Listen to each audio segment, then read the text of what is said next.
shy waitress greeted Billionaire's deaf mom. Her sign language left everyone speechless. The chandelier scattered pale light over the glossy stone, throwing soft patterns across the polished floor of La Toile, an address where the city's most affluent came to feel both invisible and important. Elena Rivera adjusted the cuff of her uniform for the third time that evening, the fabric cool against her wrist. Her fingers trembled not from the usual jitters of serving a high-end crowd, but from the old habit of shrinking herself small enough to be overlooked. At 24, she had become an expert at passing through rooms like air, efficient, attentive, unremarkable. That invisibility was a shield she learned to trust. Table 12 needs a refill, barked Maris, the head server, without looking up from her pad. The instruction clipped the air. Elena nodded and picked up the bottle of 2012 Domaine de Saint Elodie. Kind of bottle that could buy rent for several months in the neighborhood where she lived. The name on the reservation sounded like it had been forged from currency itself. Hawthorne, Julian Hawthorne. Even his surname carried weight, the hush that falls when a name means influence. Elena had been assigned to his table for the past 3 months, and across that time he had treated every person around him as a background note necessary, useful, dismissible. He was the kind of person whose presence altered the shape of a room. Tonight he moved through the space with the same composed arrogance. Exact suit, precise haircut, gray eyes cool as polished steel. Not for me, he said the instant she reached the table, voice low, gesture precise. For my mother? He inclined his head toward the woman seated behind him. Elena turned. Mrs. Hawthorne was in her 60s, hair a silver halo, a face lined with kindness and a softness that made Elena's chest tighten. The woman flashed a hopeful smile and was making small, expressive signs with her hands. Something in the way her fingers fluttered erased the artificial distance of the restaurant. She seemed to be extending herself toward the world without thinking, without the calculus she'd practiced for years about what it meant to be seen. Elena stepped over and greeted the woman. She assigned a polite practice line. Good evening, how can I help? The waitress's movements were fluid, precise, and when Mrs. Hawthorne's expression brightened to delighted surprise, Elena felt an unfamiliar warmth. The older woman's hands danced in animated reply, the shape of her sentences painting a tale of travel and taste. Tell the chef the salmon reminded me of a meal I had in Marseille. Mrs. Hawthorne signed, the words sweeping across her face like a small sunrise. Elena mirrored the sentiment with fingers that moved easily, asking if she would like any particular compliments passed along. The two of them fell into a gentle exchange about herbs, texture, and the kind of fish that makes someone remember a different life. Elena's smile that evening was true, unforced, a sensation that felt almost dangerous, like standing too close to heat. The dining room had hushed. Servers slid quieter, conversation softened. Elena felt the attention ripple through the room like a small tide. Julian watched her carefully, something unreadable slipping across his face. When the interaction ended, he stepped forward and addressed Elena directly, his tone a blur of affability and interrogation. You sign beautifully, he said. You studied linguistics. For a second, Elena's lifetime of cautions faltered. She had hidden the fact of her education and former career from almost everyone who knew only the woman who brought bread and cleared plates. A few classes she offered, the answers skimpy and thin. Her throat tightened. She had reasons for anonymity that had nothing to do with modesty. Julian's gaze sharpened. Where? Riverside University, she said finally, the name slipping free like a confession. She hadn't meant to invent a place she hadn't attended. Riverside had a familiar ring, safe and unremarkable. The older woman watched them with a private smile, her eyes reflecting understanding. You speak more than one language, Julian observed flatly. There's more to you than this uniform. Elena's first instinct was to retreat, to fold, back into the role she'd mastered. Her life in the past had been something else entirely, an office with glass, algorithms humming in the background, the heady certainty of being someone who built things. That life had been ripped away. The man who had been her partner, her fiancé, had gutted her future out of greed and cruelty, leaving her no choice but to disappear. She'd rebuilt herself into someone who could be ignored, and that had been safety. But Julian's attention did not feel like the predatory gaze she'd expected. It was curious and unblinking, like someone cataloging evidence rather than hunting. "Pray, I'd like to know more," he said simply. "Come by sometime. Tell my mother about Paris. Tell me whatever else you feel like telling." It was an offer that tasted dangerous. When the evening wound down, Julian left a tip that made Elena's stomach fell out of her. $200 on a dinner that had taken 20 minutes. Maris narrowed her eyes at Elena, suspicion and covetousness pitching her voice. Elena shrugged off the shadow of whatever implication Maris meant. Her life had been taught to read. Between lines, people with money often had other intentions, and intent could turn into leverage. On the subway back to her small studio in a neighborhood that pressed itself into the city like a scab, Elena felt the old fear coiling again. The past had been unforgiving. Victor Hawley had been precise in his destruction. He had dismantled her career, erased her contributions, and then smiled politely as the world swallowed the lie. She'd buried what remained of her identity under rented furniture and thrift store clothes, and she slept with a lockbox hidden beneath her mattress. An old diploma, a CPA certificate, the fragile legal proofs that were all she had left. Yet the following day, Julian sent a message that began, with the breezy courtesy of someone accustomed to getting what he wanted.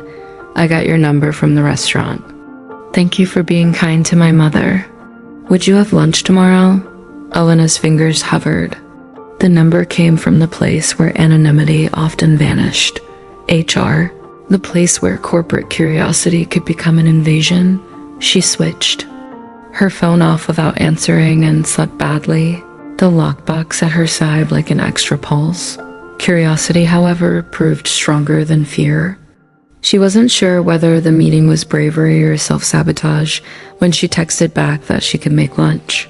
Julian replied with a confidence that suggested inevitability. "Meet me at River Hollow, the old line square by Riverside University." He wanted to see where she studied. Her breath snagged. Perhaps he was nosing into her past already. Perhaps he was innocent. Either way, she pulled on a dress she hadn't worn in years, one that still smelled faintly of a life left behind, and walked to the campus steps where he waited with 2 steaming cups of coffee and a face that looked different in daylight.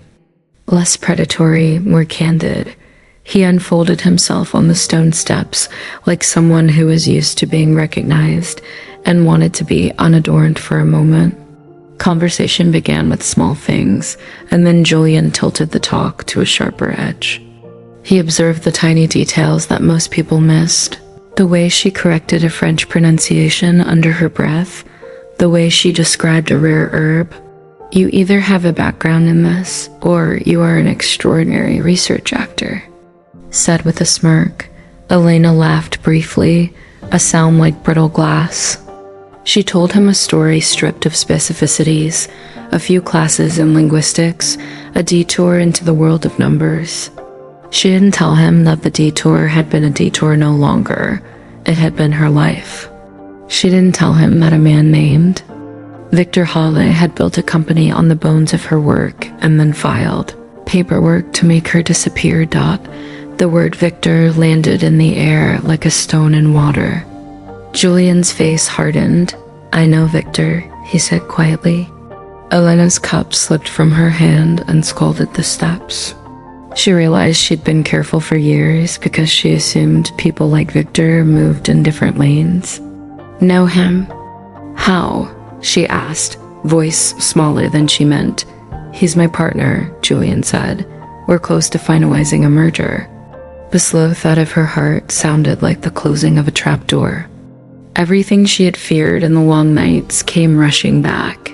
The lawsuits, the frozen accounts, the empty apologies, the way he had rewritten their history and left her invisible. This is a setup, Elena whispered, rising to leave.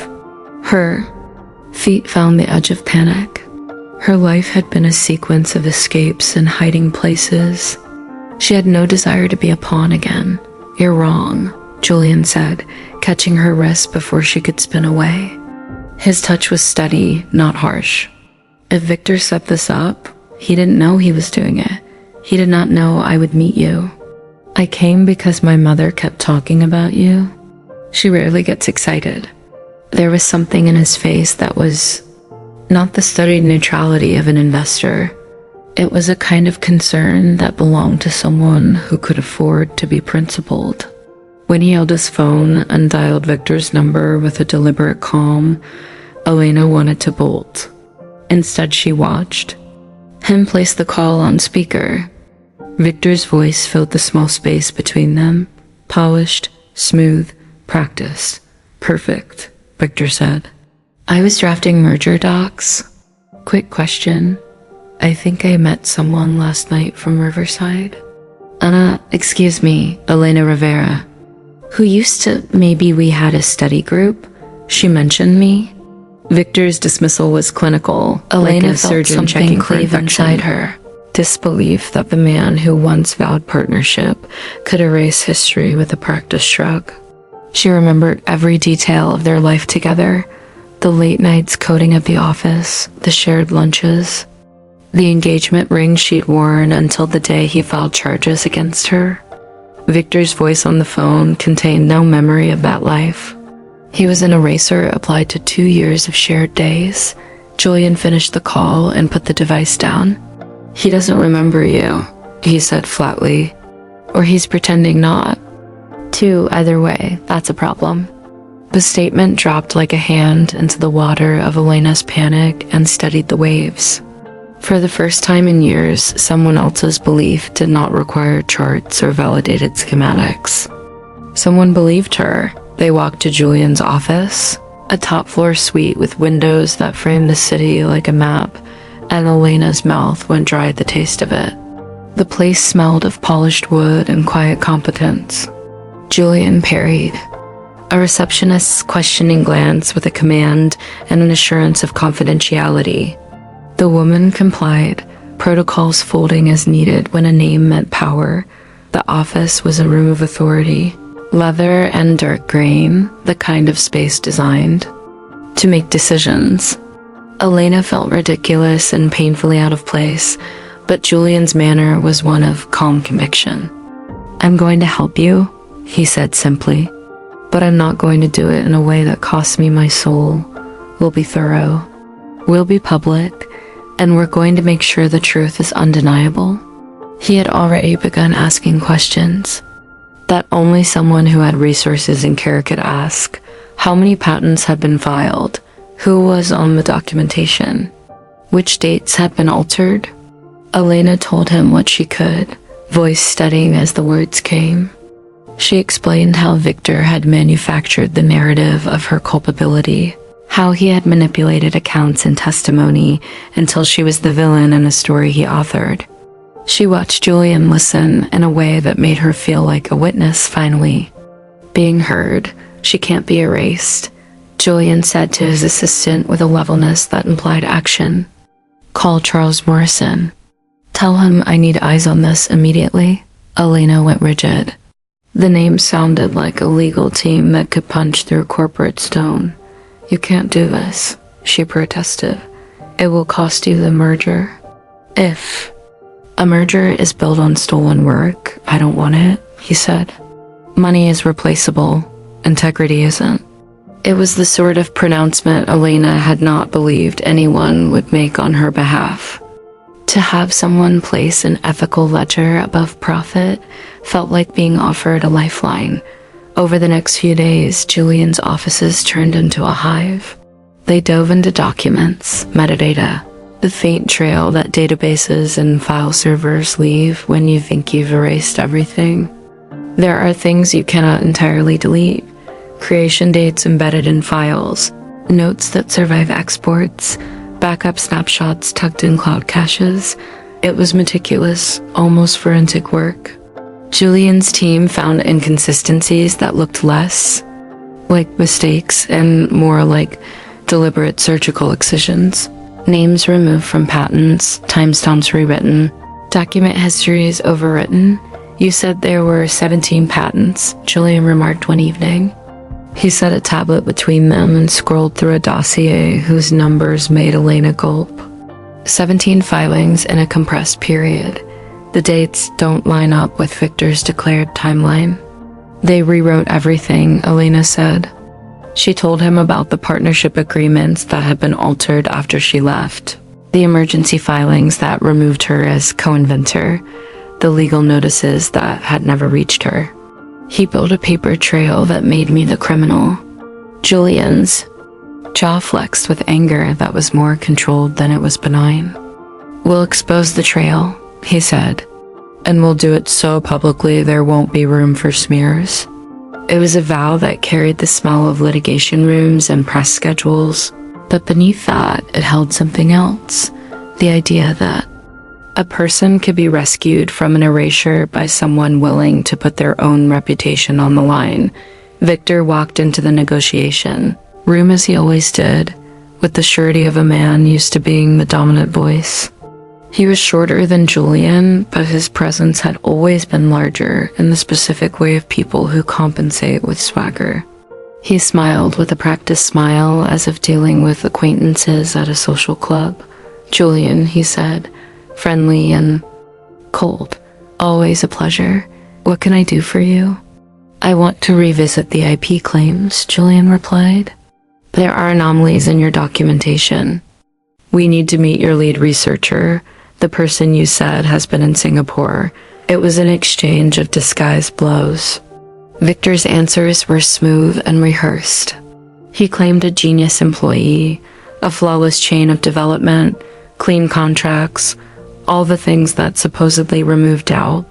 He refused to produce the researcher and promised, as all slippery men do, to provide documents by the end of the week.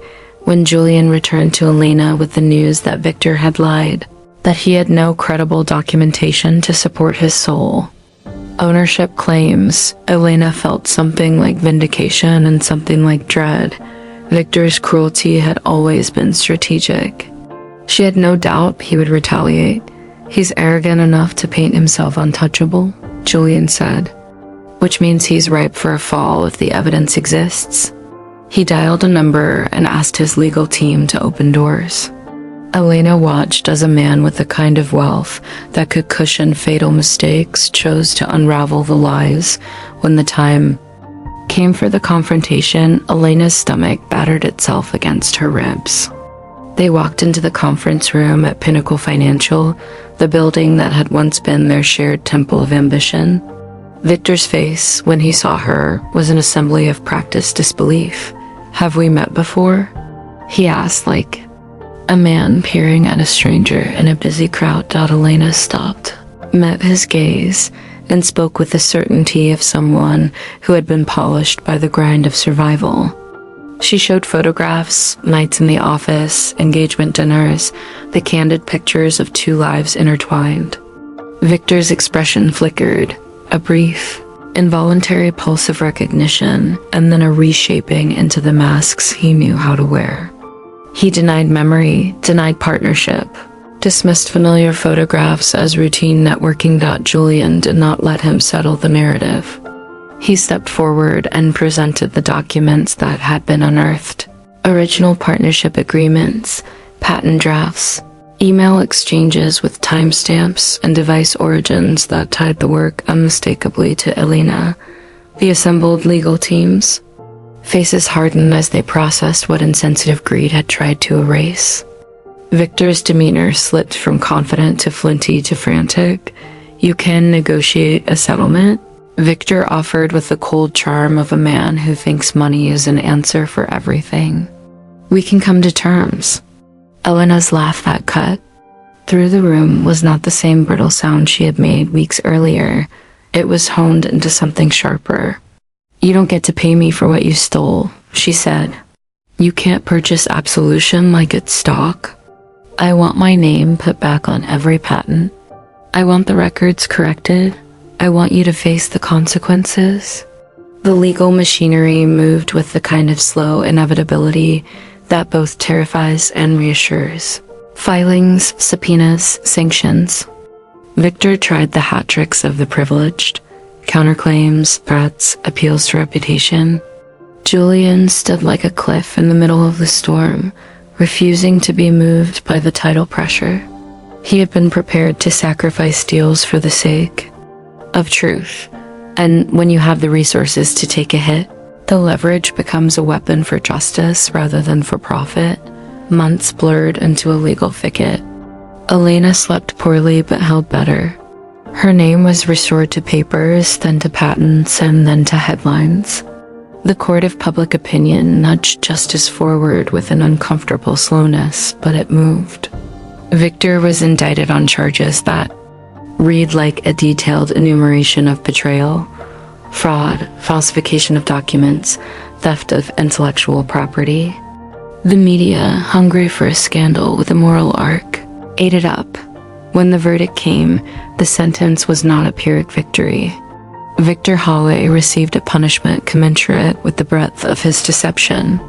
Elena sat in the courtroom and felt a strange detachment and a fierce relief that came in waves. For 2 years, she had been defined by what had been taken from her. In a single moment, the narrative squealed into something else. Reclamation. Months later, Elena was standing in a kitchen that felt like the opposite of the studio apartment, where she had once slept with a box of documents tucked under a mattress. It was Julian's home, a penthouse in a neighborhood that had once held little meaning for her, but now felt bright and domestic with the kind of warmth that was practiced and kindly. The morning sun cut across a countertop where a newspaper lay folded with a headline that made her fingers tremble. "Founder of Pinnacle sentenced for corporate fraud." Nearby, another story announced record profits for Martinez Systems, the company Elena had rebuilt from the ashes of theft and betrayal. The process of rebuilding taught her some hard lessons about resilience. She relearned how to trust procedures as well as people. She assembled a team, coders, analysts, legal advisors, who respected the craft and the ethical architecture of what they did. Martinez Systems moved cautiously, deliberately, guided by someone who had not only the technical skill to create complex models, but also a moral clarity about whose work belonged where. Julian had been at her side through every hearing, every public statement, every celebration. He did not make grand theatrical declarations in the way Victor used to. He made quiet choices that accumulated into a life. He had found himself changed by knowing her, and perhaps by the act of choosing principle over profit. The merger he had been about to pursue, the deal that could have made his ledgers look tidier, had been abandoned. But he had found something he valued more, an honesty he could live with, and a partnership that felt reciprocal. 6 months after the courtroom, in the soft hush of a morning that smelled faintly of coffee and citrus, Julian reached into his pocket and produced a small velvet box. He knelt without fanfare in the kitchen where they had planned strategies, and pored over spreadsheets and, in the rare hush between meetings, told stories about childhoods and the people who had shaped them. "Elena," he said, voice steady and tender, "you reminded me why character matters more than earnings. You showed me what it is to stay true under pressure. I don't know if I can ever repay you for that, but I know this. I want to be here for what comes next. Will you marry me?" She laughed and cried at the same time. The answer was a single word that carried every fear and hope she had kept folded away. Yes. The ring he slid onto her finger was simple, elegant, something that fit the life they had begun to build, honest, modest in display. extravagant only in the meaning it carried. Their life did not transform overnight into a fairy tale. They faced obstacles, rebuilding a company from scratch demands grit, and there were days when headlines would flare and aggrieved investors would ask uncomfortable questions. But the victories tasted of a different currency, regained respect, the quiet satisfaction of righting wrongs, the small steady seam of trust that runs through a relationship when two people choose to act with integrity. Elena never lost the muscles she had developed for invisibility. They remained useful for times when she needed to be quiet, when she had to protect strategies and guard a nascent product. But she learned to let people in on her terms. She taught Julian how to sign the basics for his mother, the way to say good morning, thank you, I love you, and Julian taught her the uneasy art of letting someone be fiercely protective without it feeling like control. When she walked into rooms now, there was no mask of fabricated modesty. People saw her as she was, brilliant, wry, and impossibly human. The world that had once flattened her into insignificance had been forced by the slow grind of evidence and the abrasive brilliance of truth to re-identify the record. Her inventions, the algorithms and risk protocols that had once been claimed by another hand, bore her name again. She lectured at universities, the same rooms where she had once sat silently in the back, and students crowded to ask about the technicalities and the ethics. She spoke plainly about the work and the cost of defending it. Sometimes she would find herself signing to a room of scholars, gliding across a whiteboard, and then answering a question with a dry chuckle. Once, after a panel where she had spoken about the responsibilities of technologists, she stepped off stage and watched a young woman approach her, eyes wide with the kind of hunger Elena knew well. The girl spoke of a boss who asked her to erase the contributions of others and wondered aloud whether she should keep quiet for the sake of her job. Elena thought of herself 2 years earlier, hands trembling as she keyed a phone into a folder and felt the world tilt beneath her. Fight, she told the student gently, but pick your battles with your eyes open. Find people who will stand with you and build your paper trail like it's a fortress. Julian and Elena kept their wedding small, intentional. Mrs. Hawthorne, who by then had become a cherished part of their life, sat front row and signed blessings into the silence with flourishes that made the couple laugh and cry. The ceremony was a collage of honest vows, promises to defend truth, to foster curiosity, to remain frank about their faults. They did not pretend to be flawless. They pledged to keep learning. On quiet evenings, they would sit at the window with the city spread out beneath them as though the whole place had become their witness.